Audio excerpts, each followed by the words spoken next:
ನಮಃ ಹರಿ ಓಂ ಪ್ರಾಣಾದೇರೀಶಿತಾರಂ ಪರಮಸುಖನಿಧಿಂ ಸರ್ವದೋಷವ್ಯಪೇತಂ ಸರ್ವಾಂತಸ್ಥಂ ಸುಪೂರ್ಣಂ ಪ್ರಕೃತಿಪತಿಮಜಂ ಸರ್ವಬಾಹ್ಯಂ ಸುನಿತ್ಯಂ ಸರ್ವಜ್ಞಂ ಸರ್ವಶಕ್ತಿಂ ಸುರಮುನಿಮನುಜಾತೈಃ ಸದಾ ಸೇವ್ಯಮಾನಂ ವಿಷ್ಣುಂ ವಂದೇ ಸದಾಗಂ ಸಕಲ ಜಗದನಾತ್ಯಂತ ಮಾನಂದದಂ ತಂ. ಶ್ರೀ ಗುರುಭ್ಯೋ ನಮಃ. ಖಗೋಳ ಬ್ರಾಹ್ಮಣದಲ್ಲಿ ಪಾಠ ಆಗ್ತಾ ಇದೆ. ಅದರಲ್ಲಿ ತಸ್ಮಾತ್ ಬ್ರಾಹ್ಮಣ ಪಾಂಡಿತ್ಯಂ ನಿರ್ವಿದ್ಯ ಬಾಲ್ಯೇನ ತಿಷ್ಠಾಸೇತ್, ಅಪರೋಕ್ಷ ಜ್ಞಾನಕ್ಕೆ ಕಾರಣವಾದದ್ದರಿಂದ ಬ್ರಾಹ್ಮಣ ಮುಕ್ತಿಯೋಗ್ಯನಾದ ಜೀವ, ಮುಕ್ತಿ ಅಪೇಕ್ಷೆ ಉಳ್ಳವನು, ಪಾಂಡಿತ್ಯಂ ನಿರ್ವಿದ್ಯ ಆಗಮಜನ್ಯ ಜ್ಞಾನ, ಪಾಂಡಿತ್ಯ ಅನ್ನೋ ಶಬ್ದಕ್ಕೆ ಅರ್ಥ ಬರೆಸಿದ್ದೇವೆ ನಿನ್ನೆ. ಆಗಮಜನ್ಯ ಜ್ಞಾನವನ್ನು ನಿರ್ವಿದ್ಯ ಹೊಂದಿ ಬಾಲ್ಯೇನ ತಿಷ್ಠಾಸೇತ್. ಬಾಲ್ಯೇನ ತಿಷ್ಠಾಸೇತ್ ಅಂದ್ರೆ ಅರ್ಥ ಏನು? ಯುಕ್ತಿ ಅಂದರೆ ಮನನವನ್ನು ಯುಕ್ತಿಯಿಂದ ಬರುವಂತಹ ಜ್ಞಾನ, ಮನನದಿಂದ ಬರುವಂತಹ ಜ್ಞಾನ ಅಂತ ಹೇಳಿದ್ದಾರೆ. ಮನನ ಮತ್ತು ಯುಕ್ತಿ ಎರಡೂ ಒಂದೇ ಅಭಿಪ್ರಾಯದಲ್ಲಿ ಹೇಳಿದ್ದು. ಬಾಲ್ಯಂಚ ಪಾಂಡಿತ್ಯಂಚ ನಿರ್ವಿದ್ಯ, ಇಲ್ಲಿ ಮುಂದಿನ ವಾಕ್ಯ ಇವತ್ತು. ಬಾಲ್ಯಂಚ ಪಾಂಡಿತ್ಯಂಚ ನಿರ್ವಿದ್ಯ, ಯುಕ್ತಿಯ ಬಲವನ್ನು ಅಥವಾ ಮನನವನ್ನು ಮತ್ತು ಆಗಮಜನ್ಯ ಜ್ಞಾನವನ್ನು ಪಡೆದ ಮೇಲೆ ಅಥ ಮುನಿಹಿ, ಅನಂತರದಲ್ಲಿ ಅವನೇನು ಮಾಡಬೇಕು? ಮುನಿ ಅಂದರೆ ಧ್ಯಾನ ಮಾಡಬೇಕು ಅಂತ ಅರ್ಥ. ಮನನ ಜ್ಞಾನವನ್ನು ಶ್ರವಣ ಜ್ಞಾನವನ್ನು ಸಂಪಾದನೆ ಮಾಡಿದ ಮೇಲೆ ಮುನಿಹಿ ಅಂದರೆ ಧ್ಯಾನವನ್ನು ಮಾಡಬೇಕು. ನೋಡ್ರಿ, ಧ್ಯಾನ ಕೇವಲ ಕಣ್ಮುಚ್ಚಿ ಕುಳಿತರೆ ಬಂದೀತು ಬರ್ತದೆ ಅಂತ ಭ್ರಮಿಸಬಾರದು. ಶಾಸ್ತ್ರಜ್ಞಾನ ಸಂಪಾದನೆ ಮಾಡಿದ ಮೇಲೆ, ಮನನ ಮಾಡಿದ ಮೇಲೆ ಬರುವಂತಹದ್ದು ಧ್ಯಾನ. ಇವತ್ತು ಲೋಕದಲ್ಲಿ ಮೆಡಿಟೇಷನ್ ಅಂತ ಹೇಳುವಂತಹದ್ದು ಈ ಧ್ಯಾನದ ಜಾತಿಗೆ ಸೇರಿದ್ದಲ್ಲ, ಅದು ಬೇರೆ ಜಾತಿಗೆ ಸಂಬಂಧಪಟ್ಟದ್ದು. ಈ ಪದ್ಧತಿಯೇ ಅಲ್ಲ ಅದು. ಯಾಕಂದರೆ ಸಾಯಂಕಾಲ ಒಂದು ಅರ್ಧ ಗಂಟೆ 1 ಗಂಟೆ ಕಣ್ಮುಚ್ಚಿಕೊಂಡು ಕುತ್ಕೊಂಡ್ಬಿಡ್ರಿ, ಇದು ಧ್ಯಾನ ಮೆಡಿಟೇಷನ್ನು ಅಂತ ಹೇಳಿದರೆ ಅದು ಶಾಸ್ತ್ರೀಯವಾದ ಧ್ಯಾನ ಅಲ್ಲ. ಏನಾಗಬೇಕು? ಮೊದಲು ಶಾಸ್ತ್ರಜ್ಞಾನ ಸಂಪಾದನೆ ಮಾಡಬೇಕು. ಸಂಪಾದನೆ ಮಾಡಿದ ಮೇಲೆ ಮನನ ಮಾಡಬೇಕು. ಇವೆರಡರ ಬಲ ಇದ್ದಾಗ ಮಾತ್ರ ಧ್ಯಾನ ಮಾಡ್ಲಿಕ್ಕೆ ಬರ್ತದೆ. ಇಲ್ಲದೆ ಇದ್ರೆ ಬರೋದಿಲ್ಲ. ಮುಂದೆ ಇನ್ನೇನಾಗ್ತದೆ? ಮೌನಂಚ ನಿರ್ವಿದ್ಯ ಅಥ ಬ್ರಾಹ್ಮಣ, ಅವರು ಮತ್ತೆ ಮೌನಂ ನಿರ್ವಿದ್ಯ ಆ ಧ್ಯಾನವನ್ನು ಹೊಂದಿದ ಮೇಲೆ ಅಮೌನ ಅನ್ನೋ ಶಬ್ದಕ್ಕೆ ಅಪರೋಕ್ಷ ಜ್ಞಾನ ಅಂತ ಅರ್ಥ. ಬರ್ಕೊಳ್ರಿ, ಅಪರೋಕ್ಷ ಜ್ಞಾನವನ್ನು ಹೊಂದುತ್ತಾನೆ. ಮೌನ ಎಂಬೋ ಶಬ್ದಕ್ಕೆ ಧ್ಯಾನ, ಅಮೌನ ಎಂಬೋ ಶಬ್ದಕ್ಕೆ ಅಪರೋಕ್ಷ ಜ್ಞಾನ.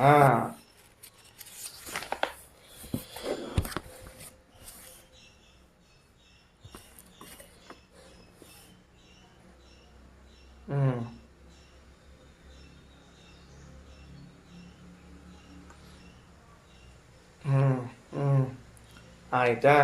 ಮುಂದೆ ಅಥ ಬ್ರಾಹ್ಮಣ, ಇವೇನು ಬ್ರಹ್ಮ ಅನನಯೋಗ್ಯನಾದ ಮುಕ್ತಿಯೋಗ್ಯನಾದ ಜೀವ ಇದ್ದಾನಲ್ಲ, ಆಗಮಜನ್ಯ ಜ್ಞಾನ ಸಂಪಾದನ, ಮನನದಿಂದ ಬಂದ ಜ್ಞಾನ, ಧ್ಯಾನ ಸಾಕ್ಷಾತ್ಕಾರವನ್ನು ಹೊಂದುತ್ತಾನೆ.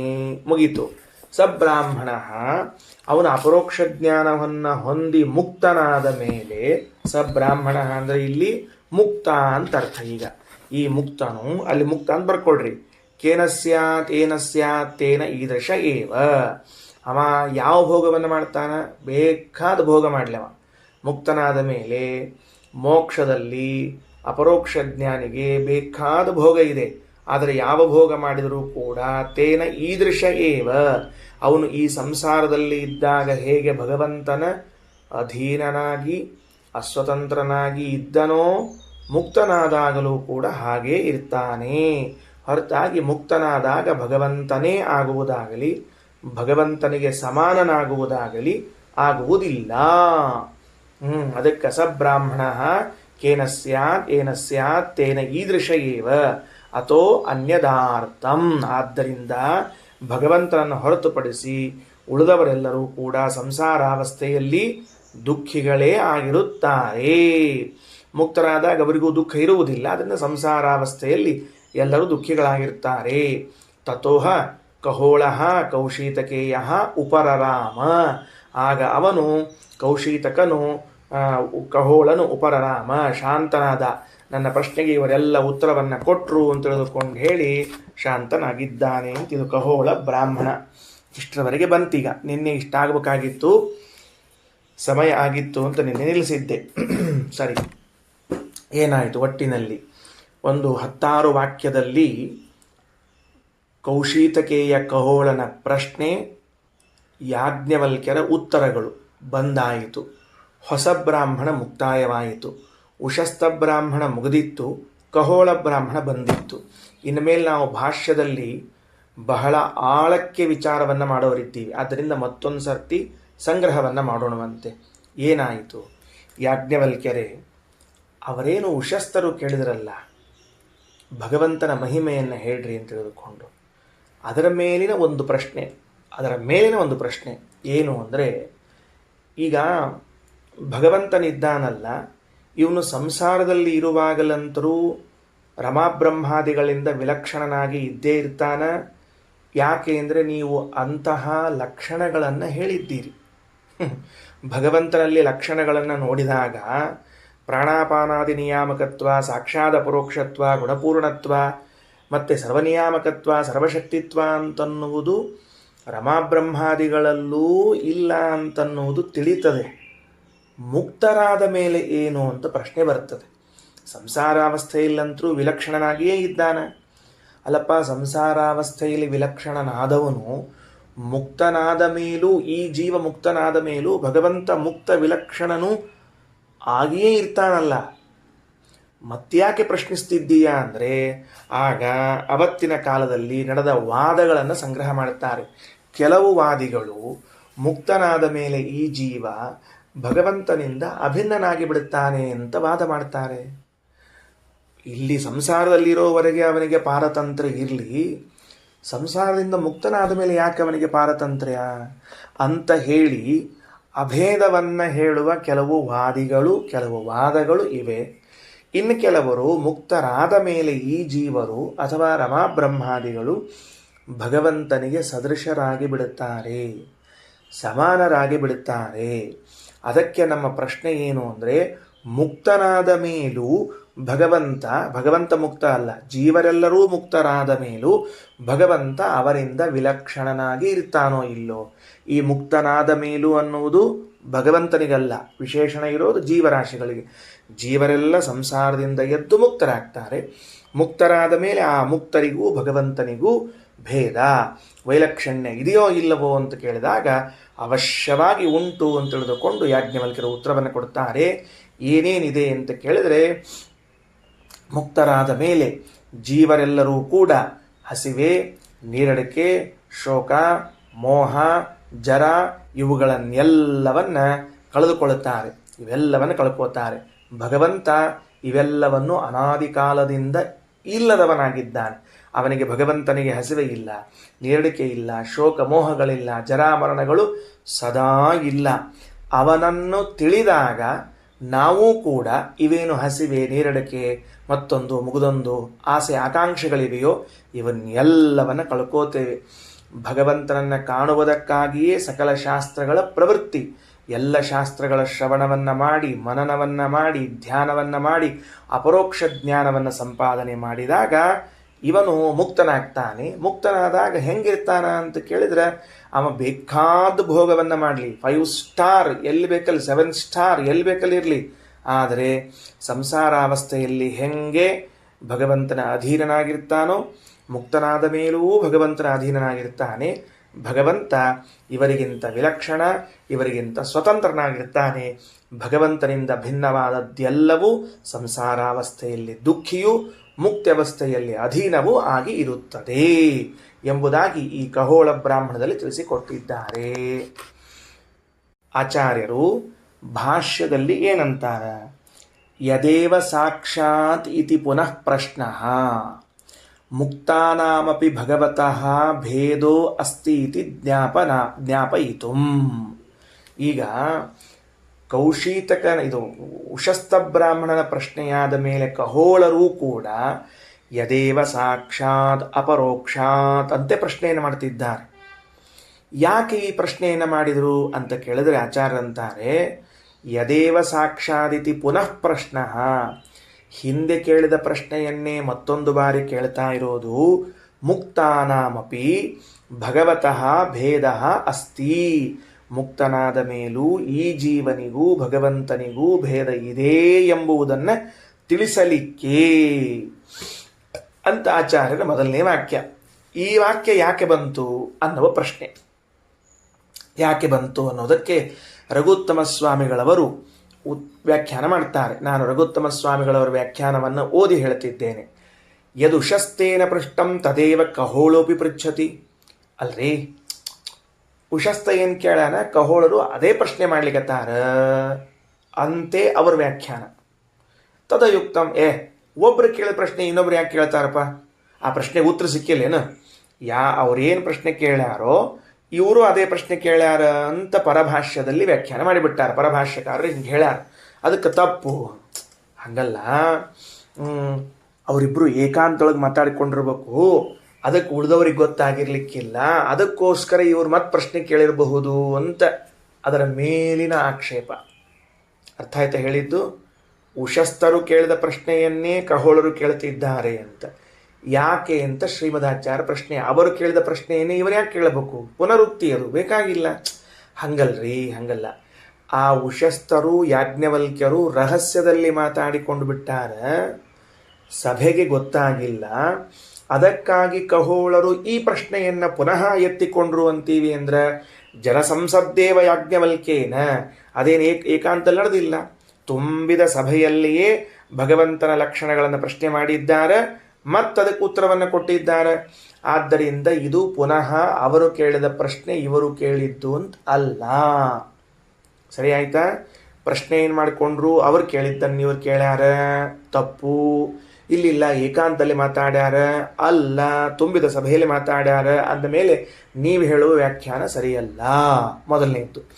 ಇನ್ನು ಹಂಗಲ್ಲ, ಹಿಂದೆ ಕೇಳಿದ್ರೊಳಗೆ ಸಾಧಾರಣ ವಿಷಯವನ್ನು ಹೇಳ್ಯಾರ, ಈಗ ಕೇಳಿದ ಪ್ರಶ್ನೆಗೆ ಅದೇ ಪ್ರಶ್ನೆಗೆ ವಿಶೇಷ ಉತ್ತರವನ್ನು ಹೇಳ್ಯಾರ ಅಂತ ಯಾಕೆ ಅನ್ನಬಾರದು? ಮತ್ತು ಎರಡನೇ ಆಕ್ಷೇಪ ಏನು, ಪರಭಾಷ್ಯದಲ್ಲಿ ಹಿಂದಿನ ಪ್ರಶ್ನೆ ಒಳಗೆ ಇಷ್ಟೇ ಹೇಳಿರ್ಬೇಕು, ಸಕಲರಿಗೂ ಪ್ರೇರಕನಾಗಿದ್ದಾನೆ, ಇಂದ್ರಿಯ ಅಗೋಚರನಾಗಿದ್ದಾನೆ ಅಂತ ಹಿಂಗೆ ಸಾಮಾನ್ಯ ವಿಷಯ ಹೇಳ್ಯಾರ. ಎರಡನೇ ಸರ್ತಿ ಕಹೋಳರು ಕೇಳಿದ್ರಲ್ಲ, ಸ್ವಲ್ಪ ಸ್ಪೆಷಲ್ ಆಗಿರಲಿ ಅಂತ ಅಶನಾಯಾಪಿ ಪಾಸೆ ಶೋಕಂ ಮೋಹಂ ಜರಾ ಮೃತ್ಯು ಮತ್ತೇತಿ ಅಂತ ಸ್ಪೆಷಲ್ ವಿಷಯಗಳನ್ನು ಹೇಳ್ಯಾರ ಅಂತ ಯಾಕೆ ಅನ್ನಬಾರದು ಅಂತ ಪರರು ಉತ್ತರಿಸಿದರೆ ಅದಕ್ಕೆ ರಘುತ್ತಮ ಸ್ವಾಮಿಗಳವರು ಆಚಾರ್ಯರ ವಾಕ್ಯದ ಬಲದಿಂದ ಉತ್ತರ ಕೊಡ್ತಾರೆ. ತಸ್ಯ ಗತ್ಯಂತರಾಭಾವ ಏವ ಆಶ್ರೇಣೀಯತ್ವಾತ್. ಈ ವಾಕ್ಯಕ್ಕೆ ಇನ್ನೊಂದು ರೀತಿಯಿಂದ ಉತ್ತರಿಸಲು ವ್ಯಾಖ್ಯಾನಿಸಲು ಬಾರದೇ ಹೋದ ಪ್ರಸಂಗದಲ್ಲಿ ನೀವು ಹೇಳಿದಂತೆ ಉತ್ತರವನ್ನು ಕೊಡಬಹುದು. ಇನ್ನೊಂದು ರೀತಿಯಿಂದ ವ್ಯಾಖ್ಯಾನಿಸಲು ಬಾರದೇ ಹೋದರೆ ಅಂದರೆ ಏನು? ಮುಕ್ತನಾದಾಗಲೂ ಭಗವಂತ ಜೀವ ಭಿನ್ನರಾಗಿರ್ತಾರೋ ಅಭಿನ್ನರಾಗಿರ್ತಾರೋ ಅಂತ ಪ್ರಶ್ನಿಸಿಕೊಂಡು, ಮುಕ್ತರಾದಾಗಲೂ ಕೂಡ ಜೀವ ಭಗವಂತರು ಭಿನ್ನರಿರ್ತಾರೆ ಅಂತ ಉತ್ತರಿಸಲು ಬರುತ್ತಿರುವಾಗ ನೀವು ಹೇಳಿದಂತೆ ಮೊದಲು ಸಾಮಾನ್ಯ ಹೇಳಿದರು ಆಮೇಲೆ ವಿಶೇಷ ಹೇಳಿದರು ಅನ್ನುವ ಉತ್ತರವನ್ನು ಕೊಡಬಾರದು.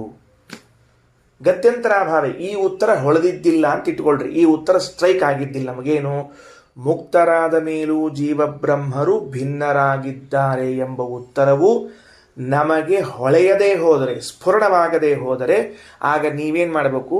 ಮೊದಲನೆಯದ್ದು ಸಾಮಾನ್ಯ ಪ್ರಶ್ನೆಗೆ ಉತ್ತರ, ಎರಡನೆಯದ್ದು ವಿಶೇಷ ಉತ್ತರ ಅಂತ ಇಡಬೇಕು. ಹಾಗೇನು ಅವಶ್ಯಕತೆ ಇಲ್ಲ. ಓಹೋಹೋ, ಅಂದರೆ ನಾವು ಹೇಳಿದ ಅರ್ಥಗಳು ತಪ್ಪು, ತಾವು ಹೇಳಿದ್ದು ಮಾತ್ರ ಸರಿಯೋ? ತುಂಬ ಸಂತೋಷ. ನೀವು ಈ ಅರ್ಥವನ್ನು ಈ ವಾಕ್ಯದಿಂದ ಹೇಗೆ ತೋರಿಸಿದ್ರಿ ಹೇಳ್ರಿ, ನಮಗೆ ಹೇಗೆ ತೆಗೆದ್ರೆ ತೋರಿಸ್ರಿ. ನೀವು ಹೇಳುವಂತೆ ಅರ್ಥ ಬರಬೇಕು, ನಾವು ಹೇಳಿದ ಅರ್ಥ ಅಲ್ಲ ಅಂದಮೇಲೆ ನೀವು ಹೇಳಿದ ಅರ್ಥ ಬರಬೇಕು ಅಂದರೆ ಅದಕ್ಕೆ ಉತ್ತರ ಕೊಡ್ತಾರೆ. ಅವಧಾರಣ ದ್ವಯ ಬಲಾತ್. ಎರಡು ಅವಧಾರಣಗಳವ. ಎರಡು ಅವಧಾರಣಗಳು ಯಾವುದು ನೋಡ್ಕೊಳ್ರಿ.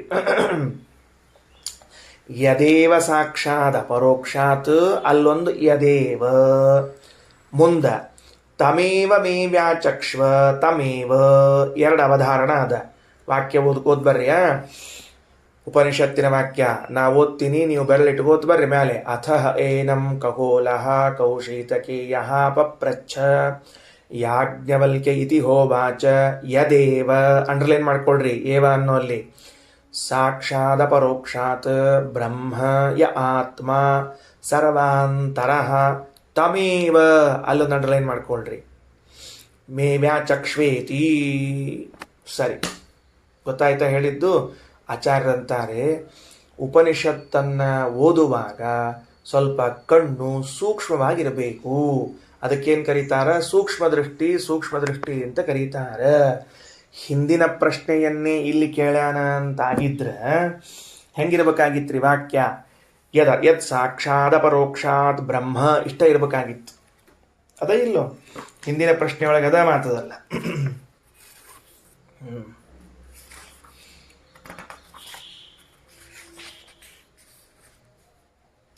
ನೋಡ್ರಿ, ಯತ್ ಸಾಕ್ಷಾತ್ ಅಪರೋಕ್ಷಾತ್ ಬ್ರಹ್ಮ 577ನೇ ಪುಟದೊಳಗೆ ಉಶಸ್ತ ಬ್ರಾಹ್ಮಣದಲ್ಲಿ ಹೇಳುವಾಗ ಯತ್ ಸಾಕ್ಷಾತ್ ಅಪರೋಕ್ಷಾತ್ ಬ್ರಹ್ಮ ಅಂತದ.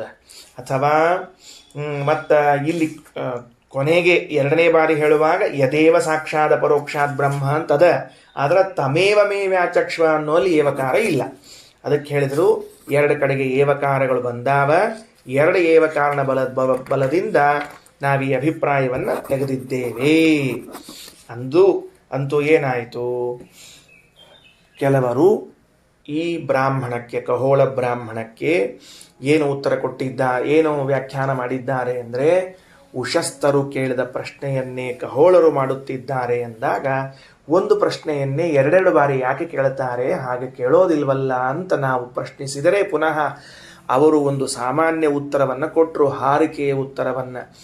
ಯಾಜ್ಞವಲ್ಕ್ಯರು ಆ ಉಶಸ್ತರು ಇಬ್ಬರು ಏಕಾಂತದಲ್ಲಿ ಪ್ರಶ್ನೋತ್ತರವನ್ನು ಮಾಡಿದ್ದರಿಂದ ಸಭೆಗೆ ಗೊತ್ತಾಗಲಿಲ್ಲ ಅಂತ ಇಟ್ಟುಕೊಂಡು ಖಗೋಳರು ಕಾಳಜಿಯಿಂದ ಪ್ರಶ್ನಿಸಿದ್ದಾರೆ ಅಂತ ಹೇಳಿದರೆ ಹಾಗೇನು ನೀವು ಕಲ್ಪನೆ ಮಾಡುವ ಅವಶ್ಯಕತೆ ಇಲ್ಲ. ಯಾಕೆ ಅಂದರೆ ಇದು ತುಂಬಿದ ಸಭೆಯಲ್ಲೇ ನಡೆದ ಪ್ರಶ್ನೋತ್ತರಗಳವ. ಆದ್ದರಿಂದ ಹಿಂದೆ ಕೇಳಿದ್ದನ್ನೇ ಕೇಳಿದ್ದಾನೆ ಎನ್ನಬಾರದು. ಹಂಗಲ್ಲ, ಹಿಂದೆ ಕೇಳಿದಾಗ ಸಾಮಾನ್ಯವಾಗಿ ಉತ್ತರ ಮಾಡಿದ್ರು, ಅದು ಇಂದ್ರಿಯ ಅಗೋಚರ ಸರ್ವಪ್ರೇರಕ ಎಂದು. ಈಗ ಪುನಃ ಅದೇ ಪ್ರಶ್ನೆಯನ್ನು ಮಾಡಿದಾಗ ಯಾಜ್ಞವಲ್ಕ್ಯರು ಸ್ವಲ್ಪ ಸ್ಪೆಷಲ್ ಆದ ಉತ್ತರವನ್ನು ಕೊಡ್ತಿದ್ದಾರೆ. ಏನು ಅಂದರೆ, ಯೋ ಅಶನಾಯ ಪಿಪಾಸೆ ಶೋಕಂ ಮೋಹಂ ಜರಾ ಮೃತ್ಯುಮತ್ತೇತಿ. ಆ ಬ್ರಹ್ಮ ಹೆಂಗಿದ್ದಾನ ಅಂದರೆ ಹಸಿವಿನೇರಿಕೆಗಳನ್ನು ಕಳೆದುಕೊಂಡವನು, ಶೋಕ ಇಲ್ಲದವನು, ಮೋಹ ಇಲ್ಲದವನು, ಎಂದೂ ವೃದ್ಧನಾಗದವನು, ಇವತ್ತಿಗೂ ಸಾಯದೆ ಬದುಕಿ ಉಳಿದವನು ಅನ್ನುವ ವಿಶೇಷ ಲಕ್ಷಣವನ್ನು ಹೇಳಿದ್ದಾರೆ. ಎಂದರೆ ಈ ತರಹದ ಆನ್ಸರನ್ನು ಯಾವಾಗ ಮಾಡಬೇಕು? ಶ್ರೀಮದಾಚಾರ್ಯರು ಬೇರೊಂದು ರೀತಿಯ ಉತ್ತರವನ್ನು ಕೊಟ್ಟಾಗಿದೆ. ಆ ಉತ್ತರ ಇದ್ದಿದ್ದಿಲ್ಲ ಅಂತಾದಾಗ ಮಾತ್ರ ನೀವು ಹೇಳಿದಂಥ ಅರ್ಥವನ್ನು ಮಾಡಬಹುದು. ಹೌದು, ನೀವೇನು ಅರ್ಥ ಹೇಳ್ತಿದ್ದೀರಿ? ಯದೇವ ಸಾಕ್ಷಾದಿತಿ ಭಾಷ್ಯದಲ್ಲಿ ಆಚಾರ್ಯ ಭಾಷ್ಯವಾಕ್ಯ ನೋಡ್ರಿ, ಯದೇವ ಸಾಕ್ಷಾದಿತಿ ಪುನಃ ಪ್ರಶ್ನೋ ಮುಕ್ತಾನಾಮಪಿ ಭಗವತಃ ಭೇದೋ ಅಸ್ತಿ ಇತಿ ಜ್ಞಾಪನಾಯ ಅಂತ ಅರ್ಥ ತರ್ತಿದ್ದೀರಿ. ಇದು ಈ ವಾಕ್ಯದ ಅರ್ಥವೆನಿಸುವುದು ಹೇಗೆ ಸಾಧ್ಯ ಅಂದರೆ, ಅವಧಾರಣ ದ್ವಯ ಬಲಾತ್, 2 ಅವಧಾರಣಗಳವ. ಯದೇವ ಸಾಕ್ಷಾತ್ ಪರೋಕ್ಷಾತ್ ತಮೇವ ಮೇ ವ್ಯಾಚಕ್ಷ್ವೇತಿ ಅಂತದ. ಈಗ ಭಾಷ್ಯವನ್ನು ನೋಡಿಬಿಡ್ರಿ. ಆಚಾರ್ಯರು ಹೊಸ ಅರ್ಥವನ್ನು ಹೇಳಿ ವಿವರಣೆಯನ್ನು ಕೊಡ್ಲಿಕ್ಕತ್ತಾರೆ. ಯದೇವ ಬ್ರಹ್ಮ, ಯಾವ ಭಗವಂತನಿದ್ದಾನಲ್ಲ ಅವನೇ ಆಗಿರ್ತಾನ.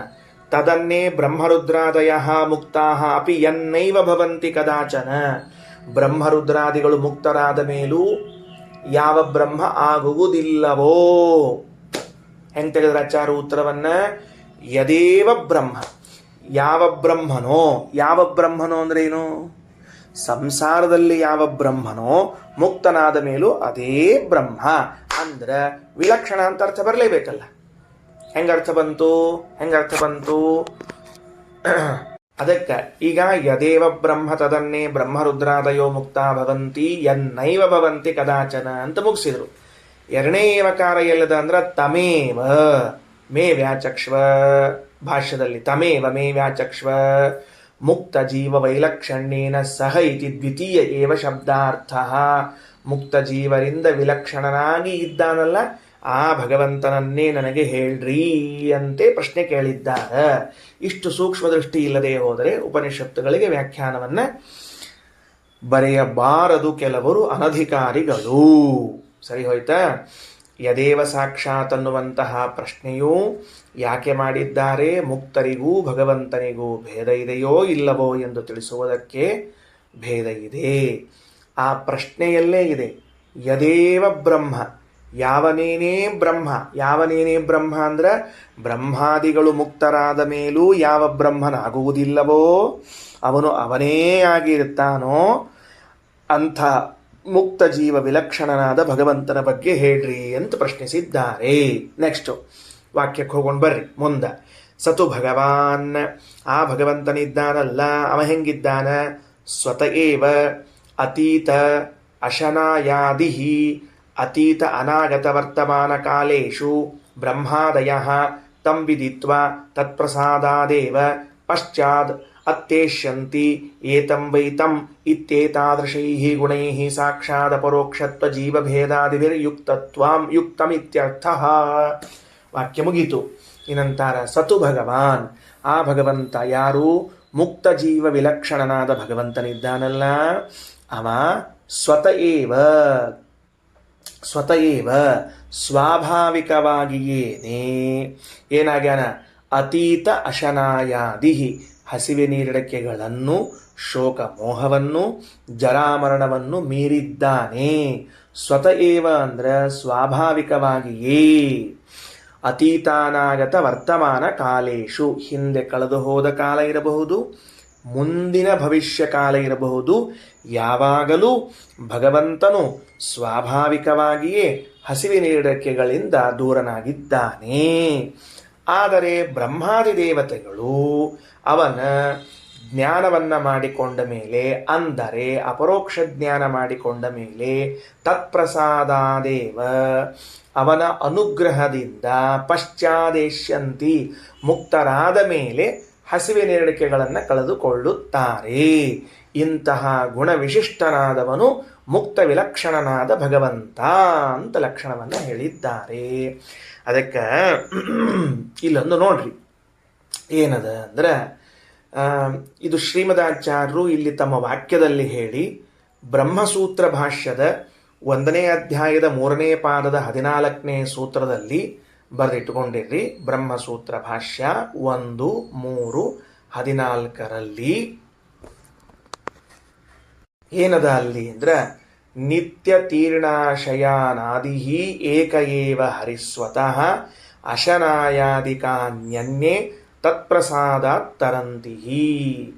ಅವನ ಅನುಗ್ರಹದಿಂದ ಉಳಿದವರೆಲ್ಲರೂ ಕೂಡ ಹಸಿವೆ, ನೀರಡಿಕೆ, ಶೋಕ ಮೋಹಗಳು, ಜರಾಮರಣಗಳನ್ನು ದಾಟುತ್ತಾರೆ. ಅವನು ಮಾತ್ರ ಸ್ವತಃ ಸ್ವಾಭಾವಿಕವಾಗಿಯೇ ಎಲ್ಲವನ್ನ ದಾಟಿದ್ದಾನೆ. ಇದೇ ಜೀವ ಪರಮಾತ್ಮರಲ್ಲಿರುವಂತಹ ವೈಲಕ್ಷಣ್ಯ. ಆಚಾರ್ಯರಂತಾರೆ, ಇದು ಮುಕ್ತರಲ್ಲದೆ ಹೋದರೆ ಬೇರೆ ವಿಷಯದಲ್ಲಿ ಇದನ್ನು ಹೇಗೆ ಹೊಂದಿಸ್ತೀರಿ? ಯಾಕೆ? ಈಗ ಉದಾಹರಣೆ ಇಟ್ಕೊಂಡಂತೆ, ಸಂಸಾರದಲ್ಲಿ ನಾವಿದ್ದೇವೆ. ನಾವು ಅಂದರೆ ಲಕ್ಷ್ಮೀದೇವಿಯನ್ನು ಬಿಟ್ಟು ಚತುರ್ಮುಖ ಬ್ರಹ್ಮದೇವರಿಂದ ಇಟ್ಟುಕೊಂಡು ಜೀವರಾಶಿಗಳನ್ನೆಲ್ಲವನ್ನು ತೆಗೆದುಕೊಂಡಾಗ ಅವರಿಗೆ ಹಸಿವೆ, ನೀರಡಿಕೆಗಳು, ಮೋಹ, ಜರ, ಮುಪ್ಪುಗಳು, ಮರಣಗಳು ಇವೆಯೋ ಇಲ್ಲವೋ? ಅವಶ್ಯವಾಗಿ ಇವೆ. ಅಂದಮೇಲೆ ಇವುಗಳನ್ನು ದಾಟಿದವರು ಅಂತ ಯಾವಾಗ ಹೇಳಲಿಕ್ಕೆ ಸಾಧ್ಯ ಇದೆ? ಮುಕ್ತರಾದಾಗ ತಾನೇ ಹೇಳಬೇಕು. ಅಂದಮೇಲೆ ಇದು ಮುಕ್ತರಾದಾಗ ಜೀವಬ್ರಹ್ಮರ ವೈಲಕ್ಷಣ್ಯವನ್ನು ಕುರಿತೇ ಪ್ರಶ್ನಿಸಲಾಗಿದೆ ಅಂತ ತಿಳಿಯಬೇಕು. ಚಾನ್ಸೇ ಇಲ್ಲ. ಈಗ ಸಂಸಾರದಲ್ಲಿ ನಾನಿದ್ದೀನಿ, ಹಿಂಗೆ ಕೇಳ್ಯಾರ, ಕಹೋಳರು ಹಿಂಗೆ ಕೇಳ್ಯಾರ ಅಂತ ಇಟ್ಕೊಳ್ರಿ. ಭಗವಂತ ಮತ್ತು ಜೀವರಲ್ಲಿ ಭಗವಂತನ ಮಹಿಮಾ ಏನದ ಹೇಳ್ರಿ ಅಂದ್ರೆ, ಹಸಿವೆ ನೀಡಿಕೆಗಳಿಲ್ಲದೆ ಇದ್ದವನು ಭಗವಂತ ಅಂತ ಇಷ್ಟು ಹೇಳಿ ಮುಂದೆ ತಂ ವಿದಿತ್ವ ಅವನನ್ನು ತಿಳಿದು ಇವರೂ ಕೂಡ ಹಸಿವೆ ನೀಡಿಕೆಗಳನ್ನು ಕಳೆದುಕೊಳ್ತಾರೆ ಅಂತ ಯಾಕೆ ಹೇಳಬೇಕಾಗಿತ್ತು? ಈ ಹಸಿವೆ ನೀಡಿಕೆಗಳು ಭಗವಂತನಲ್ಲಿ ಸ್ವಾಭಾವಿಕವಾಗಿಯೇ ಇಲ್ಲ ಅಂತ ಹೇಳಿಬಿಟ್ಟು ಅದರ ಮುಂದೆ ಅವನನ್ನು ತಿಳಿದುಕೊಂಡವರಿಗೆ ಹಸಿವೆ ನೀಡಿಕೆಗಳಾಗುವುದಿಲ್ಲ ಅಂತ ಹೇಳ್ತಾರ. ಅಂದ್ರೆ ಸಂಸಾರದಲ್ಲಿದ್ದೇವೆ, ಭಗವಂತನನ್ನು ತಿಳ್ಕೊಂಡಿದ್ದೇವೆ. ಹಸಿವೆ ನೀರಡಿಕೆಗಳು ಇಲ್ಲವೋ? ಇದ್ದೇ ಇವೆ. ಹಾಗಾದರೆ ಇದು ಯಾವಾಗ? ಮುಕ್ತನಾದಾಗಲೇನೇ. ಅಂದ ಮೇಲೆ ಮುಕ್ತರಾದಾಗಲೇನೆ ಜೀವರಿಗೂ ಭಗವಂತನಿಗೂ ವಿಶೇಷ ಭೇದವನ್ನು ಹೇಳ್ರಿ ಅಂತ ಪ್ರಶ್ನೆ ಕೇಳಿದ್ದಾರೆ. ತತ್ಪ್ರಸಾದಾತ್ ತರಂತಿತೆ. ನೋಡ್ರಿ, ಸುಮ್ಮನೆ ಅಲ್ಲ, ಅದು ಪುಕಟಲ್ಲ. ಮೋಕ್ಷ ಹೊಂದಿದ ಮೇಲೆ ನಮಗೆ ವೃದ್ಧಾಪ್ಯ ಬರದೇ ಇರಲಿಕ್ಕೆ, ನಮಗೆ ಮರಣ ಬರದೇ ಇರಲಿಕ್ಕೆ ಭಗವಂತನ ಪ್ರಸಾದವೇ ಕಾರಣ. ಎಲ್ಲಿಯೂ ದೇವರ ಇಚ್ಛೆ ಇಲ್ಲದೆ ಒಂದು ಕಾರ್ಯವನ್ನು ಶ್ರೀಮದಾಚಾರ್ಯ ಒಪ್ಪೋದಿಲ್ಲ. ಒಂದು ಔಷಧಿಯನ್ನು ತೆಗೆದುಕೊಂಡಾಗ, ಒಂದು ಔಷಧಿ ತೆಗೆದುಕೊಂಡಾಗ ರೋಗವಾಸಿಯಾಗಬೇಕಾಗಿದ್ದರೂ ಹರಿಯ ಇಚ್ಛೆಯನ್ನೇ ಒಪ್ಪುತ್ತಾರೆ ಶ್ರೀಮದಾಚಾರ್ಯ. ಔಷಧದಿಂದಾಗಿ ನನ್ನ ರೋಗವಾಸಿಯಾಗಿದ್ದಲ್ಲ, ಅವನ ಇಚ್ಛೆಯಿಂದ ರೋಗವಾಸಿಯಾದದ್ದು. ಅವನು ಇಚ್ಛಿಸಿದ, ಇವನು ಒಂದು ಬಾರಿ ಔಷಧವನ್ನು ತೆಗೆದುಕೊಂಡಿದ್ದಾನೆ, ರೋಗ ಹೊರಟು ಹೋಗಲಿ ಅಂತ ಇಚ್ಛಿಸಿದ, ರೋಗ ಹೋಯಿತು. ಇಫ್ ಅವ ಇಚ್ಛಿಸದೆ ಹೋದರೆ 100 ಬಾರಿ ಔಷಧವನ್ನು ತೆಗೆದುಕೊಂಡ್ರೂ ರೋಗ ಠಸ್ಕೆ ಮಸ್ ನಹಿ ಹೋ ಸಕ್ತಾ, ಅಲ್ಲೇ ಕೂತಿರ್ತದೆ. ಸರ್ವಾಪ್ಯನಿಷ್ಟ ನಿವೃತ್ತಿ ಈಶ್ವರ ಇಚ್ಛಾಧೀನಂ. ಟೀಕಾಕೃತ್ಪಾದರಂತಾರ, ಎಲ್ಲ ಅನಿಷ್ಟ ನಿವೃತ್ತಿಗಳು ಭಗವದಧೀನವೇ, ಭಗವದಿಚ್ಛಾಧೀನ. ಅಂದ ಮೇಲೆ ನಾವು ಮುಕ್ತರಾದಾಗಲೂ ಹಸಿವೆ ನೀರಡಿಕೆಗಳನ್ನು, ಶೋಕ ಮೋಹಗಳನ್ನು ಕಳೆದುಕೊಳ್ಳಿಕ್ಕೆ ಏನು ಕಾರಣ ಅಂದರೆ ಭಗವಂತನ ಇಚ್ಛೆಯೇ ಕಾರಣ ಎಂದು ತಿಳಿದುಕೊಳ್ಳ್ರಿ. ಇದನ್ನು ಬ್ರಹ್ಮಸೂತ್ರ ಭಾಷ್ಯದಲ್ಲಿ ಹೇಳಿದ್ದಾರೆ. ಅದನ್ನೇ ಇಲ್ಲಿ ತಗೊಂಡ್ರಿ. ಈಗ ಸತು ಭಗವಾನ್ ಸ್ವತಯೇವ ಅತೀತ ಅಶನಾಯಾದಿ. ಭಗವಂತ ತಾನಾಗಿಯೇ, ಅಂದರೆ ಇನ್ನೊಬ್ಬರ ಪ್ರಸಾದದ ಅವಶ್ಯಕತೆ ಇಲ್ಲ. ಅಶನಾಯಾದಿ ಅತೀತಾನಾಗತ ವರ್ತಮಾನ ಕಾಲೇಶು, ಹಿಂದೆ ಮುಂದೆ ಎಲ್ಲ ಕಾಲಗಳಲ್ಲೂ. ಬ್ರಹ್ಮಾದಯಸ್ತು, ಬ್ರಹ್ಮಾದಿಗಳಾದರೋ ತಂ ವಿದಿತ್ವ, ಆ ಭಗವಂತನನ್ನು ಸಾಕ್ಷಾತ್ಕರಿಸಿಕೊಂಡು ತತ್ಪ್ರಸಾದಾದೇವ. ಇಲ್ಲೇ ಬೃಹದಾರಣ್ಯಕ ಭಾಷ್ಯ ವಾಕ್ಯ ಓದ್ತಾ ಇದ್ದೀನಿ. ತತ್ಪ್ರಸಾದಾದೇವ 338ನೇ ಪುಟ ಶ್ರೀನಿವಾಸ. ಪಶ್ಚಾದತ್ತೇಷ್ಯಂತಿ, ಅನಂತರದಲ್ಲಿ ಅಂದರೆ ಅದು ಮುಗಿದ ಮೇಲೆ, ಅಪರೋಕ್ಷ ಜ್ಞಾನವಾದ ಮೇಲೆ, ಮುಕ್ತರಾದ ಮೇಲೆ ಅತ್ತೇಷ್ಯಂತಿ ದಾಟುತ್ತಾರೆ. ಏತಂ ವೈ ಏತಾದೃಶೈ ಗುಣೈ, ಇಂತಹ ಗುಣಗಳಿಂದ ಕೂಡಿದ ಸಾಕ್ಷಾದ ಪರೋಕ್ಷತ್ವ ಜೀವಭೇದಾದಿಭಿರ್ಯುಕ್ತಂ, ಸಾಕ್ಷಾದ ಪರೋಕ್ಷತ್ವದೇ ಮೊದಲಾದ ಗುಣಗಳಿಂದ ಜೀವಭೇದದಿಂದ ಕೂಡಿರುವಂಥವನಾಗಿದ್ದಾನೆ. ಸರಿ, ಮುಗೀತು. ಮುಂದಿನ ಭಾಷ್ಯ. ಭಿಕ್ಷಾಚರ್ಯಂ ಚರಂತಿ ಬಂತು ನೋಡ್ರಿ. ವೈಲಕ್ಷಣ್ಯ ಹೇಳುವಂತಹ ಮತ್ತೊಂದು ಮಾತು. ಇವರು ಮುಕ್ತರಾದ ಮೇಲೂ ಭಿಕ್ಷಾ ಕೇಳ್ಕೊಂಡೇ ಇರುತ್ತಾರ ಅಂತದ.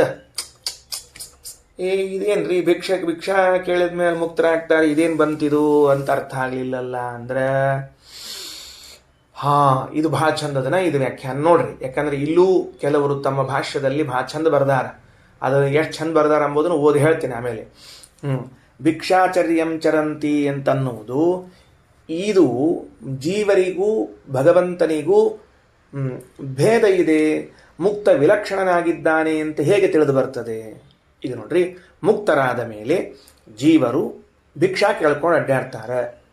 ಇದರಿಂದ ಜೀವ ಬ್ರಹ್ಮ ಭಿನ್ನ ಅಂತ ಹೆಂಗೆ ಸಿದ್ಧ ಆತಪ್ಪ? ಇದು ಭಿಕ್ಷಾ ಕೇಳೋದ್ರಿಂದ ಸಿದ್ಧ ಆಗ್ತದೆ? ಭಾರಿ ಆಶ್ಚರ್ಯಪ್ಪ, ನಮಗಂತೂ ಗೊತ್ತಿಲ್ಲ ಅಂತಂದ್ರೆ ಶ್ರೀಮದಾಚಾರ್ಯ ಅಂತಾರ. ತಡಿ ಹೇಳ್ತೀನಿ. ಭಿಕ್ಷಾಚರ್ಯಂ ಚರಂತಿ ಮುಕ್ತಾಃ ಅಪಿ ಬ್ರಹ್ಮಾದಯ. ಭಿಕ್ಷಾಟನೆಯನ್ನು ಮಾಡುತ್ತಾರೆ ಬ್ರಹ್ಮಾದಿಗಳು. ಅಂದರೆ ಮುಕ್ತರಾದ ಮೇಲೂ ಬ್ರಹ್ಮಾದಿಗಳು ತಸ್ಮಾದೇವ ಪರಮೇಶ್ವರಾತ್ ವಿಪ್ಲುಡಾನಂದಮೇವ ಭಿಕ್ಷಂತೋ ವರ್ತಂತೆ. ಭಗವಂತನ ಪ್ರಸಾದದಿಂದಲೇ ವಿಪ್ಲುಡಾನಂದಮೇವ, ವಿಪ್ಲುಟ್ ಅಂದ್ರೆ ಹನಿ, ಒಂದನಿ ಆನಂದವನ್ನು ಕೇಳಿಕೊಂಡಿರ್ತಾರೆ. ಸ್ವಾಮಿ, ನೀನು ಆನಂದ ಸಾಗರ, ನೀನು ಸುಖ ಸಾಗರ, ನೀನು ಆನಂದ ಸಾಗರ, ನೀನು ಸುಖ ಸಾಗರ. ಭಾರಿ ವಿಚಿತ್ರ ಅಲ್ಲ? ದೇವರನ್ನ ಹೇಳುವಾಗ ಆನಂದಕ್ಕೆ ವಿರುದ್ಧವಾದ ಪದ ಯಾವುದದ ಅಂತ ಯಾರ ಆಮೇಲೆ ಹೇಳಿ ಸುಕಾಶ್. ಆನಂದಕ್ಕೆ ವಿರುದ್ಧವಾದ ಪದ ಯಾವುದದ ಅಂತ. ಯಾಕಂದ್ರೆ ಸುಖಕ್ಕೆ ವಿರುದ್ಧವಾದದ್ದು ದುಃಖ ಅಂತನ್ನೋ ಪದ ಅದ, ಜ್ಞಾನಕ್ಕೆ ಅಜ್ಞಾನ ಅಂತದ, ಬೇರೆ ಬೇರೆಗಳಿಗೆಲ್ಲ ವಿರುದ್ಧವಾದ ಪದಗಳವ. ಆನಂದ ಎಂಬುದಕ್ಕೆ ವಿರುದ್ಧವಾದ ಪದ ಬೇಕು. ಅನಾನಂದ ಅನ್ಬೇಡ್ರಿ, ದುಃಖ ಅನ್ಬೇಡ್ರಿ. ಯಾಕಂದ್ರೆ ದುಃಖ ಎಂಬುದು ಸುಖ ವಿರುದ್ಧ ಪದ. ಅದು ಶಾಲೆಯಾಗಿ ಕಲಿಸಿದ್ದಿದ್ರೆ ಶಾಲ್ಯಾಗ ನಮ್ಮಂಗೆ ನೀವು ಕಲ್ತಿದ್ರಿ ಅಂದ್ರೆ ಅಷ್ಟ ತಿಳ್ಕೊಂಡಿರ್ತೀರಿ, ಭಾರಿ ಏನು ತಿಳ್ಕೊಂಡಿರಂಗಿಲ್ಲ. ಅದಕ್ಕೆ ಸುಖಕ್ಕೆ ವಿರುದ್ಧ ಪದ ದುಃಖ, ಜ್ಞಾನಕ್ಕೆ ವಿರುದ್ಧವಾದ ಪದ ಅಜ್ಞಾನ, ಆನಂದಕ್ಕೆ ವಿರುದ್ಧವಾದ ಪದ ಯಾವುದು ಅಂತ ನೋಡ್ಕೊಳ್ಳಿ. ಸರಿ, ಭಿಕ್ಷಂತೋ ವರ್ತಂತೆ, ಭಿಕ್ಷೆ ಕೇಳ್ಕೊಂಡಿರ್ತಾರೆ, ಸ್ವಾಮಿ ನಮ್ಮ ಸ್ವರೂಪಾನುಭವವನ್ನು ಅನುಭವಿಸ್ಲಿಕ್ಕೆ ದಯಮಾಡಿ ನೀನು ಅನುಗ್ರಹವನ್ನು ಮಾಡಬೇಕು ಅಂತ ಹೇಳಿದಾಗ ಭಗವಂತ ಅಸ್ತು ಅಂತ ಹೇಳ್ತಾನೆ. ಆಗ ಇವರು ಸ್ವರೂಪಾನಂದವನ್ನು ಅನುಭವಿಸುತ್ತಾರೆ. ಇದು ರಹಸ್ಯ. ಏನದ, ಜೀವನ ಸ್ವರೂಪದ ಮೇಲೆ ಸ್ಥೂಲ ದೇಹ, ಅನಿರುದ್ಧ ದೇಹ, ಲಿಂಗದೇಹ ಇವೆರಡರ ಮಧ್ಯದಲ್ಲಿ ಜೀವಾಚ್ಛಾದಿಕ ಪರಮಾಚ್ಛಾದಿಕಗಳು. ಆದ ಮೇಲೆ ಭಗವಂತನ ಇಚ್ಛಾವರಣ ಅಂತ ಒಂದಿದೆ. ಏನಿದೆ, ಭಗವಂತನ ಇಚ್ಛಾವರಣ ಅಂತದ. ಇವರು ಎಲ್ಲ ಕಳ್ಕೊಂಡಾರ. ಎಲ್ಲ ಅಂದ್ರೆ ಜೀವಾಚ್ಛಾದಿಕ ಪರಮಾಚ್ಛಾದಿಕಗಳು ಹೋಗಿ ಸ್ವರೂಪ ಮಾತ್ರ ಬಾಕಿ ಉಳಿದು ವೈಕುಂಠದಲ್ಲೇ ಇದ್ದಾರ. ಇಷ್ಟಿದ್ರೂ ಸ್ವರೂಪಾನಂದ ಅವರ ಅನುಭವಕ್ಕೆ ಬರ್ತಾ ಇದೆ ಏನು ಅಂದ್ರೆ ಇಲ್ಲ. ಪ್ರಧಾನಾವರಣಭೂತ ಸ್ವೇಚ್ಛಾಪಸರಣೇನ, ರಾಯರು ತಿಳಿಸ್ತಾರ ಮಾತನ್ನ. ಪ್ರಧಾನಾವರಣಭೂತ ಸ್ವೇಚ್ಛಾಪಸರಣೇನ, ಪ್ರಧಾನ ಆವರಣ ಜೀವನ ಸ್ವರೂಪದ ಮೇಲೆ ಯಾವುದು ಗೊತ್ತೇನೋ, ದೇವರ ಇಚ್ಛಾ. ನಿನ್ನ ಆನಂದ ಅನುಭವಿಸು ಅಂತ ನಾ ಹೇಳೋ ತನಕ ಅನುಭವಿಸ್ಲಿಕ್ಕಿಲ್ಲ. ಇಷ್ಟಂದ ಅಂದ್ರೆ ನೀವು ಮುಕ್ತಿ ಹೊಂದಿದ್ರು ಹಂಗೆ ಕೂತಿರ್ತದ್ರಿ. ಇದು ಏನು ಮಾಡೋ ಹಂಗಿಲ್ಲ. ಪ್ರಧಾನಾವರಣಭೂತ ಸ್ವೇಚ್ಛಾಪಸರಣೇನ, ದೇವರ ಇಚ್ಛಾ ಮಾಡಿದ, ಆಯ್ತು ಇನ್ನು ಅನುಭವಿಸು ಅಂತ, ಆಗ ಇವರು ಆನಂದವನ್ನು ಅನುಭವಿಸುತ್ತಾರೆ. ಇದೇ ಭಿಕ್ಷಾಟನೆಯನ್ನ ಮಾಡುವುದು ಅಂತಂದರೆ. ಬ್ರಹ್ಮ ಅಣನಾತ್ ಮುಕ್ತಾಯೇವ ಬ್ರಾಹ್ಮಣ ಶಬ್ದೇನ ಉಚ್ಚಂತೆ. ಮುಗಿತ, ಭಿಕ್ಷಾಚರ್ಯ ಎಂಬ ಶಬ್ದಕ್ಕೆ ಅರ್ಥವನ್ನು ಹೇಳಿಕೊಟ್ರು. ಅದರ ಮುಗಿದ ಮೇಲೆ ಬ್ರಾಹ್ಮಣ ಶಬ್ದಕ್ಕೆ ಅರ್ಥ ಹೇಳ್ತಾರೆ, ಮುಕ್ತರನ್ನೇ ಬ್ರಾಹ್ಮಣರು ಅಂತ ಕರಿಬೇಕು ಅಂತ. ಯಾಕಂದ್ರೆ ಅಲ್ಲಿ ನೋಡ್ರಿ, ಕೆಲವು ಪುಸ್ತಕದೊಳಗ ಬ್ರಹ್ಮಾಣ ನಾನ್ ಮುಕ್ತಾಯೇವ ಅಂತ ಆಗ್ಬಿಟ್ಟದಲ್ಲಿ. ಬ್ರಹ್ಮಾಣ ನಾನ್ ಮುಕ್ತಾಯೇವ ಅಂತ ಅಲ್ಲದು. ಬ್ರಹ್ಮ ಅಣನಾತ್ ಮುಕ್ತಾಹ ಏವ ಬ್ರಹ್ಮ ಶಬ್ದೇನ ಉಚ್ಚಂತೆ ಅಂತ ಪದಚ್ಛೇದ ಮಾಡಿಕೊಳ್ಬೇಕು. ಎಲ್ಲೆಲ್ಲ ಏನು ಹಾಕೋತೀರಿ ನೋಡ್ಕೊಳ್ರಿ. ಬ್ರಹ್ಮಾಣ ನಾನ್ ಮುಕ್ತ ಏವ ಅಂತದ, ಅಲ್ಲಿ ಬ್ರಹ್ಮ ಅನ್ಕೊಳ್ಳಿ ಒಂದು ಕಾಮ ಹಾಕೋಬೇಕು. ಅನನಾಥ್ ಅಂದ್ಮೇಲೆ ಒಂದು ಕಾಮ ಹಾಕೋಬೇಕು. ಮುಕ್ತಾಹ ಏವ ಬ್ರಾಹ್ಮಣ ಶಬ್ದೇನ ಉಚ್ಚಂತೆ ಅಂತ ತಿಳ್ಕೊಳ್ಬೇಕು. ಅಲ್ಲಿ ಅಣ ಅನ್ನೋ ಶಬ್ದಕ್ಕೆ ಅಣಪಣ ಗತೌ ಅಂತ ಧಾತು. ಅದು ಏನು, ಅಣಪನ ಗತೌ, ಭಗವಂತನನ್ನು ಹೊಂದಿದವರು. ಬ್ರಹ್ಮ ಅಣ, ಭಗವಂತನನ್ನ ಹೊಂದಿದವರು ಅಂದ್ರೆ ಮುಕ್ತರು, ಅವರನ್ನೇ ಬ್ರಾಹ್ಮಣ ಅಂತ ಕರೀತಾರೆ. ಸರಿ ಆಯ್ತಾ. ಇಲ್ಲಿ ಶ್ರೀಮದಾಚಾರ್ಯರು ಆ ಬ್ರಾಹ್ಮಣ ಶಬ್ದವನ್ನು ವಿಸ್ತಾರವಾದ ಅರ್ಥದಲ್ಲಿ ತೆಗೆದುಕೊಳ್ಳಬೇಕು ಅಂತ ತಿಳಿಸ್ತಾರೆ. ಸಂಕುಚಿತವಾದ ಅರ್ಥ ಅಲ್ಲ. ಬ್ರಾಹ್ಮಣ ಜಾತಿ ಎಂಬ ಅರ್ಥವನ್ನು ತಗೊಳ್ಬೇಡ್ರಿ. ಏನು ಮಾಡಬೇಕು ಅಂದ್ರೆ ಮುಕ್ತರು ಅನ್ನೋ ಅರ್ಥವನ್ನು ತೆಗೆದುಕೊಳ್ಳ್ರಿ ಅಂತ ಹೇಳ್ಯಾರ. ಸರಿ, ಇನ್ನು ಮುಂದೆ ನಹಿ ಜ್ಞಾನಾದನಂತರಂ ಸನ್ಯಾಸಸ್ಯ ಕರ್ತವ್ಯತಾ ಯೇಷಾಂ ತದ್ಯೋಗ್ಯತಾ ತೇಷಾಪಿ ಜ್ಞಾನಾರ್ಥತ್ವೇನೈವ ಸನ್ಯಾಸಃ ಮುಕ್ತಾಪಿ ಯಂ ಭಿಕ್ಷಂತೆ ಸೋ ಅತಿಪೂರ್ಣ ಮಹಾನಂದೋ ಭಗವಾನ್ ಸ್ವತಯೇವ. ಇದು ಮುಂದಿದ್ದು ನೈವ ಸನ್ಯಾಸಃ. ಇಷ್ಟದ ನೋಡ್ರಿ, ಜ್ಞಾನಾರ್ಥತ್ವೇನೈವ ಸನ್ಯಾಸಃ. ಇದೊಂದು ವಾಕ್ಯ ಇಟ್ಕೊಳ್ಳಂತ ಮುಗಿಸ್ಕೊಳಂತ ಈಗ ಪಾಠ. ನಹಿ ಜ್ಞಾನಾದನಂತರಂ ಸನ್ಯಾಸಸ್ಯ ಕರ್ತವ್ಯತಾ. ಅಪರೋಕ್ಷ ಜ್ಞಾನವಾದ ಮೇಲೆ ಸನ್ಯಾಸದ ಅವಶ್ಯಕತೆ ಇಲ್ಲ. ಯೇಷಾಂ ತದ್ಯೋಗ್ಯತಾ, ಯಾರಿಗೆ ಅಪರೋಕ್ಷ ಜ್ಞಾನ ಮಾಡಿ ಸನ್ಯಾಸಿಗಳಾಗಿ ಅಪರೋಕ್ಷ ಜ್ಞಾನ ಮಾಡಿಕೊಳ್ಬೇಕು ಅಂತದನೋ, ಜ್ಞಾನಾರ್ಥತ್ವೇನೈವ ಸನ್ಯಾಸ, ಅವರು ಸನ್ಯಾಸ ತಗೊಂಡದ್ದು ಅಪರೋಕ್ಷ ಜ್ಞಾನಕ್ಕಾಗಿಯೇನೆ, ಬೇರೆದಕ್ಕಾಗಿ ಅಲ್ಲ. ಅರೆ ಇದ್ಯಾಕೆ ಸ್ವಾಮಿಗಳು ಯಾಕೆ ಬಂದ್ರು ಇದ್ದಕ್ಕಿದ್ದಂಗೆ ಇಲ್ಲಿ ಪಾಠದಾಗ, ಸನ್ಯಾಸಿಗಳು ಯಾಕೆ ಬಂದರು ಅಂದರೆ ನೋಡ್ರಿ, ಬ್ರಾಹ್ಮಣಾ ಬ್ರಹ್ಮನಿಷ್ಠಾ ನಿಮ್ಮ ಕಡೆ ಇಲ್ಲ. ರಘುತ್ತಮ ಸ್ವಾಮಿಗಳವರು ಪರಭಾಷ್ಯದವರು ಮಾಡಿದ ಅರ್ಥವನ್ನು ಅನುವಾದ ಮಾಡ್ಲಿಕ್ಕತ್ತಾರ. ಬ್ರಾಹ್ಮಣ ಎಂಬೋ ಶಬ್ದಕ್ಕೆ ಭಗವನ್ನಿಷ್ಠರಾದ ಬ್ರಾಹ್ಮಣ್ಯ ಜಾತಿ ಉಳ್ಳವರೂ ಅಂತ ಅರ್ಥ ಬರೋದು. ಶ್ರೀಮದಾಚಾರ್ಯ ಪ್ರಕಾರ ಬ್ರಾಹ್ಮಣ ಅನ್ನೋ ಶಬ್ದಕ್ಕೆ ಮುಕ್ತರು ಅಂತ ಅರ್ಥ. ಪರಭಾಷ್ಯದವರ ಪ್ರಕಾರ ಬ್ರಾಹ್ಮಣರು ಅನ್ನೋದಕ್ಕೆ ಬ್ರಾಹ್ಮಣ ಜಾತಿ ಉಳ್ಳವರು. ಏಷಣಾಭ್ಯ ಉತ್ಥಾಯ, ಆ ಪುತ್ರೇಷಣ ವಿತ್ತೇಷಣ ಲೋಕೇಶಣಗಳಿಂದ ಮೇಲಕ್ಕೆದ್ದು ಸನ್ಯಾಸಂ ಕೃತ್ವ ಸನ್ಯಾಸಾಶ್ರಮವನ್ನು ಸ್ವೀಕಾರ ಮಾಡಿ ಅನಂತರದಲ್ಲಿ ದೇಹ ಇನ್ನೂ ಎಷ್ಟು ದಿವಸ ಇರ್ತಲ್ಲ ಅಷ್ಟು ದಿವಸ ಕಾಲ ಭಿಕ್ಷಾಚರ್ಯಾಂ ಚರಂತಿ ಭಿಕ್ಷಾಟನೆಯನ್ನ ಮಾಡುತ್ತಾರೆ ಎಂಬುದಾಗಿ ಅರ್ಥ ಬರದಾರ. ಏನು ಆಶ್ಚರ್ಯ ಇಲ್ಲ ಆದರೂ ಹಿಂಗೂ ವ್ಯಾಖ್ಯಾನ ಮಾಡ್ಲಿಕ್ಕೆ ಬರ್ತದೆ. ಮತ್ತು ಆ ವಾಕ್ಯಕ್ಕೆ ಬರೋದಿಲ್ಲ ಅಂತಲ್ಲ, ಆದ್ರೆ ಹೊಂದೋದಿಲ್ಲ ಅಂತಂತಾರೆ ಶ್ರೀಮದಾಚಾರ್ಯ. ಹಂಗಿಲ್ಲ ನೋಡ್ರಿ, ಏನಂತಾರೆ, ಬ್ರಾಹ್ಮಣರು ಇಷಣಾತ್ರಯಗಳಿಂದ ಮೇಲಕ್ಕೆದ್ದು ಅನಂತರದಲ್ಲಿ ಎದ್ದು ಸನ್ಯಾಸವನ್ನು ಸ್ವೀಕಾರ ಮಾಡಿ ಅನಂತರದಲ್ಲಿ ದೇಹ ಉಳಿಬೇಕಲ್ಲ ಇನ್ನೂ ಅಷ್ಟು ದಿವಸ ಅಂತ ಭಿಕ್ಷಾಟನೆಯನ್ನ ಮಾಡ್ತಾರ. ಇಲ್ಲಿ ಸನ್ಯಾಸವನ್ನ ಸ್ವೀಕರಿಸಿ ಅನ್ನೋ ಶಬ್ದ ಉಪನಿಷತ್ನೊಳಗಿಲ್ಲ, ಕೈಲೇ ಹಾಕಿದ್ರು ಒಂಚೂರು ಅದನ್ನು. ಇರಲಿ, ನಮ್ದೊಂಚೂರು ಸೇವಾ ಇರಲಿ ಉಪನಿಷತ್ತಿಗೆ ಅಂತ ಹೇಳಿ ಪಾಪ. ಅಂದ್ರೆ ಕೆಲವರೆಲ್ಲ ಹಿಂಗ ಸೇವಾ ಮಾಡಿರ್ತಾರೆ, ತಮ್ಮ ಶಬ್ದ ಎಲ್ಲ ಮಹಾಭಾರತದೊಳಗೆ, ರಾಮಾಯಣದೊಳಗೆ, ಉಪನಿಷತ್ತೊಳಗೆ ಸೇರಿಸಿ ನಮ್ದು ಇಷ್ಟು contribution, what is our contribution ಅಂದರೆ ಇದೇ ಕಾಂಟ್ರಿಬ್ಯೂಷನ್ ತಗೋ ಅಂತ ಹಾಕಿಬಿಟ್ಟಿರ್ತಾರೆ. ಆಚಾರ್ಯರಂದ್ರು ಸನ್ಯಾಸಂ ಕೃತ್ವ ಅಂತೆಲ್ಲದ, ಸನ್ಯಾಸ ತಗೊಂಡು ಅಂತೆಲ್ಲದ ಶ್ಲೋಕ ವಾಕ್ಯ ಇಲ್ಲ. ಇದು ಹೋಗ್ಲಿ, ಒಂದು ವೇಳೆ ಸನ್ಯಾಸವನ್ನು ತಗೊಳ್ತಾರ ಅಂತಂದ್ರೆ ಎದಕ್ಕೆ ತಗೋತಾರ ಅಂದ್ರೆ ಜ್ಞಾನಾರ್ಥಂ ವಿಧೇಯ. ಸನ್ಯಾಸ ಇರೋದೇ ಅಪರೋಕ್ಷ ಜ್ಞಾನ ಸಂಪಾದನೆಗಾಗಿ, ಇನ್ನು ಬೇರೆದಕ್ಕಲ್ವೇ ಅಲ್ಲ. ತಚ್ಚ ಜ್ಞಾನಂ ಜಾತಮೇವ, ಆ ಅಪರೋಕ್ಷ ಜ್ಞಾನವಾದರೂ ಆಗಿಬಿಟ್ಟದ. ಎಲ್ಲಾಗಿದ್ರಿ ನೀವು ಸುಳ್ಳು ಹೇಳಿಕತಿರಲ್ಲ ಅಂದ್ರೆ ತಮ್ಮ ಆತ್ಮಾನಂ ವಿದಿತ್ವಾನ್ ಸ್ಪಷ್ಟ ಹೇಳಿದಲ್ಲಿ ಏನಂತ ಹೇಳಿದ, ಏತಂ ವೈ ಆತ್ಮಾನಂ ವಿದಿತ್ವ, ಆ ಭಗವಂತನನ್ನು ತಿಳಿದು, ಇಲ್ಲಿ ಬರೇ ಶಾಸ್ತ್ರದಿಂದ ತಿಳಿದು ಅಲ್ಲ, ಅಪರೋಕ್ಷ ಜ್ಞಾನ ಮಾಡಿಕೊಂಡಾದ ಮೇಲೇನೆ ಅಂತ ಹೇಳ್ಬಿಟ್ಟದ. ಅಂದಮೇಲೆ ಹಿಂದಿನ ವಾಕ್ಯದಲ್ಲಿ ಅಪರೋಕ್ಷ ಜ್ಞಾನ ಆಗಿದೆ ಅಂತ ಬಂದಾಗ ಮುಂದಿನ ವಾಕ್ಯದಲ್ಲಿ ಅದು ಹೇಗೆ ಸನ್ಯಾಸವನ್ನು ತೆಗೆದುಕೊಂಡ ಅಂತ ಹೇಳ್ತೀರಿ? ಬರುವುದಿಲ್ಲ. ಯಾಕ? ಅಪರೋಕ್ಷ ಜ್ಞಾನ ಆಗಲಿಯಂತೆ ಸನ್ಯಾಸವನ್ನು ತೆಗೆದುಕೊಳ್ಳುವುದು. ಶ್ರೀಮದಾಚಾರ್ಯರ ಪ್ರಕಾರ ಸನ್ಯಾಸಾಶ್ರಮಕ್ಕೆ ಇರುವ ಗೌರವ, ಸನ್ಯಾಸಾಶ್ರಮದ ಪರ್ಪಸ್ಸು ಬೇರೆ ಅದ. ಕಲಿಕಾಲದಲ್ಲಿ ಸನ್ಯಾಸಾಶ್ರಮದ ಉದ್ದೇಶ ಎಷ್ಟು ಕಲಬೆರಕೆಯಾಗಿ, ಹೊಲಸಾಗಿ, ಮಲಿನವಾಗಿ ಹೋಗಿಬಿಟ್ಟದು. ಸಂಬಂಧವೇ ಇಲ್ಲ ಕಲಿಕಾಲಕ್ಕೆ. ಶ್ರೀಮದಾಚಾರ್ಯರು ಕಲಿಕಾಲದಲ್ಲೇ ಅವತರಿಸಿದ್ದು, ಆದರೆ ಆಚಾರ್ಯರ ಕಾಲದಲ್ಲಿ ಇದ್ದ ಕಲಿಕಾಲ, ಇವತ್ತಿದ್ದ ಕಲಿಕಾಲವೇ ಅಲ್ಲ ಅನ್ನೋ ಅಷ್ಟು ವ್ಯತ್ಯಾಸ ಆಗಿಬಿಟ್ಟದು. ಅಲ್ಲವೇ ಅಲ್ಲ? ಎಷ್ಟು ಚಂದ ಮಾತು ಹೇಳ್ತಾರೆ. ನಹಿ ಜ್ಞಾನಾದ, ಭಾಷ್ಯ ನೋಡ್ಕೊಳ್ರಿ, ನಹಿ ಜ್ಞಾನಾದ ನಂತರಂ ಸನ್ಯಾಸಸ್ಯ ಕರ್ತವ್ಯತ. ಜ್ಞಾನ ಆದ ಮೇಲೆ ಸನ್ಯಾಸ ತೆಗೆದುಕೊಳ್ಳುವ ಅವಶ್ಯಕತೆ ಇಲ್ಲೇ ಇಲ್ಲ. ಅದರ ಅರ್ಥ ಸನ್ಯಾಸ ಖಲು ಜ್ಞಾನಾರ್ಥಂ ವಿಧೇಯ. ರಘುತ್ತಮ ಸ್ವಾಮಿಗಳಂತಾರೆ, ಜ್ಞಾನಕ್ಕಾಗಿ ತಾನೇ ನೀವು ಸನ್ಯಾಸವನ್ನು ತೆಗೆದುಕೊಂಡದ್ದು.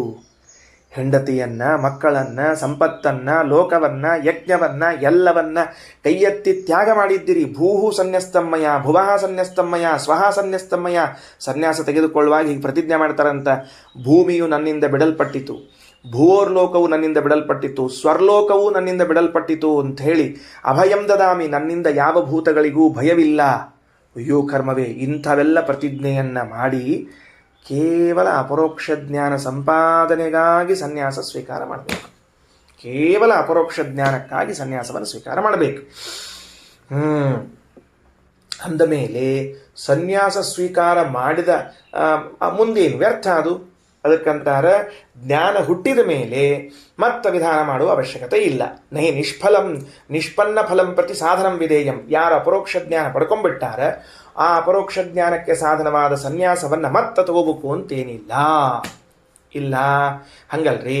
ಕೆಲವರಿಗೆ ನೀವು ಹಿಂಗಂದ್ರೆ ಅಪರೋಕ್ಷ ಜ್ಞಾನಿಗಳಾದರೂ ಸನಕಾದಿಗಳು ಸನ್ಯಾಸಾನುಷ್ಠಾನವನ್ನು ಮಾಡಿದ ಕಂಡಿಲ್ಲೇನು? ಮತ್ತೆ ನಮಗೆ ಬಂತು ನೋಡ್ರಿ, ಮತ್ತೆ ಪ್ರಶ್ನೆ ಹಿಡ್ಕೊಂಡ್ರು ಅವರಿಗೆ. ಹೌದ್ರಿ, ನೀವು ಭಾಳ ಶ್ರೀಮದಾಚಾರ್ಯ ಸರಿ ಹೇಳ್ಯಾರ, ಕರೆಕ್ಟ್ ಅದು ಒಪ್ಕೋಣಂತ. ಹಂಗಾರೆ ನೀವನ್ನೋದೇನು ಸನ್ಯಾಸ ಆದಮೇಲೆ, ಅಪರೋಕ್ಷ ಜ್ಞಾನ ಆದಮೇಲೆ ಸನ್ಯಾಸದ ಅವಶ್ಯಕತೆ ಇಲ್ಲ ಅಂತ. ಮತ್ತು ಸನಕಾದಿಗಳು ಏನು ಮಾಡ್ಲಿಕ್ಕತ್ತಾರ? ಮತ್ತೆ ಅಪರೋಕ್ಷ ಜ್ಞಾನವಾದ ಮೇಲೂ ಕೂಡ ಸನ್ಯಾಸಾನುಷ್ಠಾನ ಅಂತ ಕಂಡದ, ಮತ್ತು ನೀವು ಇದನ್ನೇನಂತೀರಿ? ಆಚಾರ ಅಂತಾರೆ, ಹೌದು, ಯೇಷಾಂ ತದ್ಯೋಗ್ಯತಾ ತೇಷಾಪಿ ಜ್ಞಾನಾರ್ಥತ್ವೇನ ಸನ್ಯಾಸ. ನೋಡಪ್ಪ, ಯಾರಿಗೆ ಜ್ಞಾನಾನಂತರದಲ್ಲೂ ಸನ್ಯಾಸ ಯೋಗ್ಯತಾ ಅದನೋ ಅವರು ವಿಶೇಷ ಜ್ಞಾನ ಸಂಪಾದನೆಗಾಗಿಯೇ ಸನ್ಯಾಸವನ್ನು ತಗೊಂಡ್ರೆ ಹೊರತಾಗಿ ಬೇರೆದಕ್ಕೆ ತಗೊಂಡಿಲ್ಲ ಅವರು. ಶ್ರೀಮದಾಚಾರ್ಯ ವಾಕ್ಯ ಬಹಳ ಸ್ಪಷ್ಟ. ಯೇಷಾಂ ತದ್ಯೋಗ್ಯತಾ, ಯಾರಿಗೆ ಅಪರೋಕ್ಷ ಜ್ಞಾನ ನಂತರದಲ್ಲೂ ಸನ್ಯಾಸ ಯೋಗ್ಯತಾ ಇದೆಯೋ ಅವರು ಆ ಸನ್ಯಾಸವನ್ನು ಸ್ವೀಕಾರ ಮಾಡಿದ್ದು ವಿಶೇಷ ಜ್ಞಾನ ಸಂಪಾದನೆ ಮಾಡಬೇಕೆಂತೆ ಹೊರತಾಗಿ ಸುಮ್ಮನೆ ಅಡ್ಡಾಡಬೇಕು, ದೇಹಾಟನೆ ಮಾಡಬೇಕು, ಭಿಕ್ಷಾಟನೆ ಮಾಡಬೇಕು ಅಂತಲ್ಲ. ಹಾಗಾಗಿ ತಾವುಗಳು ವ್ಯಾಖ್ಯಾನ ಮಾಡಿದ್ದು ಉಪನಿಷತ್ತಿನಗೆ ಅಷ್ಟು ಸರಿಯಾಗಿ ಹೊಂದುವುದಿಲ್ಲ ಎಂಬುದಾಗಿ ತಿಳ್ಕೊಳ್ಬೇಕು. ಭಿಕ್ಷಾಚರ್ಯಾಂ ಚರಂತಿ ಮುಕ್ತಾ ಅಪಿ ಬ್ರಹ್ಮಾದಯಃ ತಸ್ಮಾದೇವ ಪರಮೇಶ್ವರಾತ್ ವಿಪ್ಲುಡಾನಂದಮೇವ ಭಿಕ್ಷಂತೋ ವರ್ತಂತೆ ಬ್ರಹ್ಮ ಅನನಾನ್ಮುಕ್ತ ಏವ ಬ್ರಾಹ್ಮಣ ಶಬ್ದೇನ ಉಚ್ಯಂತೆ ನಹಿ ಜ್ಞಾನಾದನಂತರಂ ಸನ್ಯಾಸಸ್ಯ ಕರ್ತವ್ಯತಾ ಯೇಷಾಂ ತದ್ಯೋಗ್ಯತಾ ತೇಷಾಪಿ ಜ್ಞಾನಾರ್ಥತ್ವೇನೈವ ಸನ್ಯಾಸಃ. ಶ್ರೀಕೃಷ್ಣಾರ್ಪಣಮಸ್ತು.